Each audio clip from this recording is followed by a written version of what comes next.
ED office पहुंचे धीरज साहू, अब खुलेगा BMW का राज, पता चलेगा हेमंत सोरेन से क्या है संबंध। झारखंड से कांग्रेस के राज्यसभा सदस्य धीरज प्रसाद साहू शनिवार को ईडी के समक्ष पेश हुए हैं। ईडी ने उन्हें मनी लॉन्ड्रिंग के एक मामले में पूछताछ के लिए समन भेजा था। ईडी के अधिकारियों ने बताया कि केंद्रीय एजेंसी ने इसी मामले में हाल में ही झारखंड के पूर्व मुख्यमंत्री हेमंत सोरेन को गिरफ्तार किया था।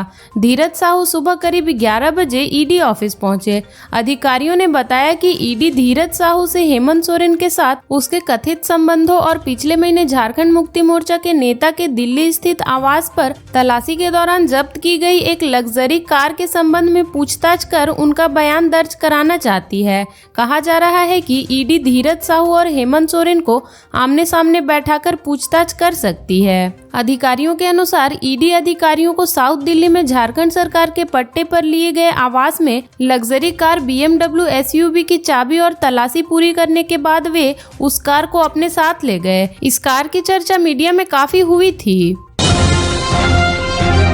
रांची के खलारी में कोयला लिफ्टर पर जानलेवा हमला, जेब में रखे मोबाइल फोन ने बचा ली जान। झारखंड की राजधानी रांची में ठीक वैसी ही घटना हुई जैसी अमिताभ बच्चन की 2 फिल्मों दीवार और कूली में हुई थी। अंतर सिर्फ इतना रहा कि इन फिल्मों में अमिताभ बच्चन की जान 786 नंबर के बिल्ले ने बचाई थी और रांची में अपराधियों की गोली से कोयला लिफ्टर रवि राम की जान उसके मोबाइल फोन ने बचा ली। जी हां, खलारी में कोयला लिफ्टर रवि कुमार पर शनिवार को सुबह सुबह जानलेवा हमला हुआ, लेकिन जेब में पड़े मोबाइल फोन की वजह से वह बाल बाल बच गया। हमले से आक्रोशित व्यापारियों ने कोयला ढुलाई का काम ठप कर दिया। कोयला लिफ्टर रवि KDH कोयला स्टॉक से अपनी मोटरसाइकिल से आ रहा था। खलारी थाना क्षेत्र के रोहिणी KDH रोड पर घात लगाकर बैठे अपराधियों ने उसे देखते ही फायरिंग कर दी। एक गोली रवि की पैंट की जेब में रखे मोबाइल फोन से टकराई। रवि मोटरसाइकिल छोड़कर जान बचाने के लिए दामोदर नदी में सोते हुए भागा। रवि जब भाग रहा था तभी अपराधियों ने उस पर कई बार गोली चलाई। हालांकि रवि किसी तरह से हमलावरों की गोली से बच गया। सूचना पाकर उसके साथी उसे अस्पताल ले गए। प्राथमिक उपचार के बाद उसे अस्पताल से घर भेज दिया गया। रवि राम पूरी तरह सुरक्षित है। CISF के अधिकारी और QRT की टीम घटनास्थल पर पहुंची और पूरे मामले की जानकारी ली। 4 घंटे के बाद भी खलारी थाना पुलिस घटनास्थल पर नहीं पहुंची थी। घटना के बाद कोयला लिफ्टरों में दहशत है।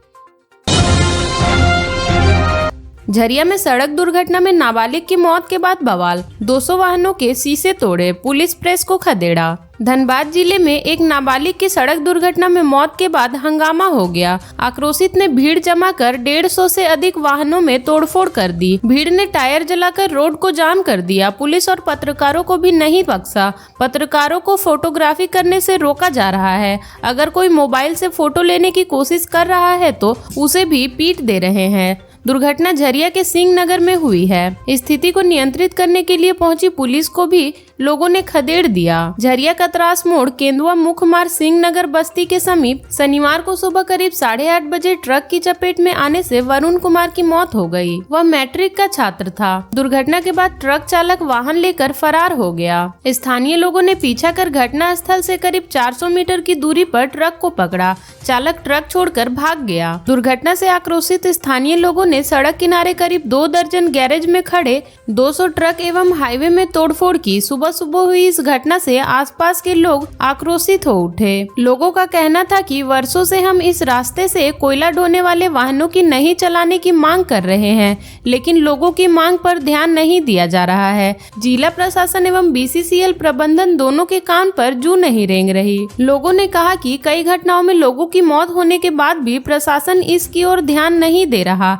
लोगों का आक्रोश इतना बढ़ गया कि आसपास के यार्ड में घुसकर वहां खड़े वाहनों के शीशे तोड़ दिए। घटना की सूचना मिलने पर घटनास्थल पर पहुंची झरिया थाना की पुलिस गश्ती टीम को भी लोगों ने खदेड़ दिया। संत जोसेफ हॉस्टल में लगी भीषण आग, बेड किताबें जलकर खाक, बाल बाल बचे स्टूडेंट्स। साहिबगंज जिले के रांगा थाना क्षेत्र के सीता पहाड़ स्थित गांधी जयंती मध्य विद्यालय के संत जोसेफ छात्रावास में आग लग गई। घटना शनिवार की सुबह की है। करीब 1 घंटे की मशक्कत के बाद छात्रावास के स्टूडेंट आग बुझा पाए, लेकिन तब तक हॉस्टल में करीब 100 से अधिक बेड, बिछावन, किताबें, बच्चों के कपड़े सहित अन्य सामान जलकर खाक हो गए। आग लगने से लाखों का नुकसान हो गया। गनीमत है कि स्टूडेंट्स बाल बाल बच गए। जानकारी के अनुसार शनिवार की सुबह करीब 6:45 बजे संत जोसेफ छात्रावास के बच्चे हॉस्टल के पीछे स्थित कैथोलिक चर्च परिसर में प्रार्थना कर रहे थे। इसी दौरान बच्चों ने देखा कि छात्रावास की ऊपरी मंजिल के बड़े हॉल से आग की लपटें और धुआं निकल रहा है, जिसके बाद अफरा तफरी मच गई। सभी छात्र भागकर छात्रावास पहुंचे और वहां से अपने अपने सामान बाहर निकालने का प्रयास करने लगे, लेकिन आग की लपटें काफी तेज थी। वहीं धुआं भी उतना ही ज्यादा था, जिसके कारण आधा से अधिक बच्चों के सामान आग के चपेट में आ गए। बच्चों ने आपस में मिलकर पानी से आग पर काबू पाया। इधर छात्रावास के प्रबंधक द्वारा रांगा थाना पुलिस को मामले की जानकारी दी गई, जिसके बाद रांगा थाना के एएसआई विजय कुमार द्विवेदी दल बल के साथ मौके पर पहुंचे और आग बुझाने में सहयोग किया। वहीं पुलिस ने फायर ब्रिगेड टीम को मामले की जानकारी दी। सूचना मिलते ही अग्निशमन वाहन मौके पर पहुंचे और आग पर पूरी तरह काबू पा लिया।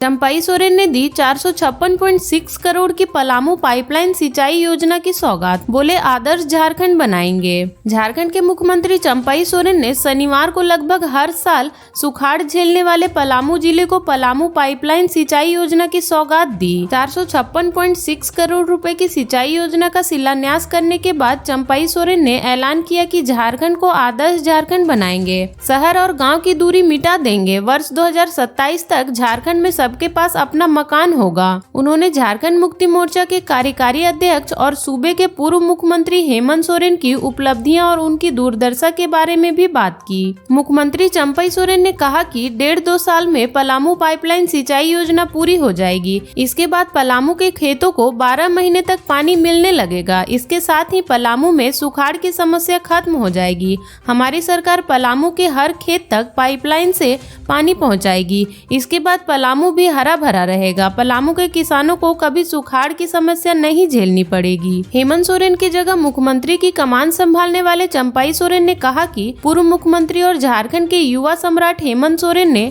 गांव और शहर की दूरी मिटाने का सपना देखा था। उनके सपने को यह सरकार जरूर पूरा करेगी। चंपाई सोरेन ने कहा कि झारखंड में अब किसी को पैदल नहीं चलना पड़ेगा। गाँव के लोगों को शहर जाने और वहाँ से घर लौटने में दिक्कत न हो, इसके लिए हेमंत सोरेन सरकार ने मुख्यमंत्री ग्राम गाड़ी योजना लेकर आए थे। मुख्यमंत्री ने कहा कि हमारी सरकार इस योजना को शुरू करेगी।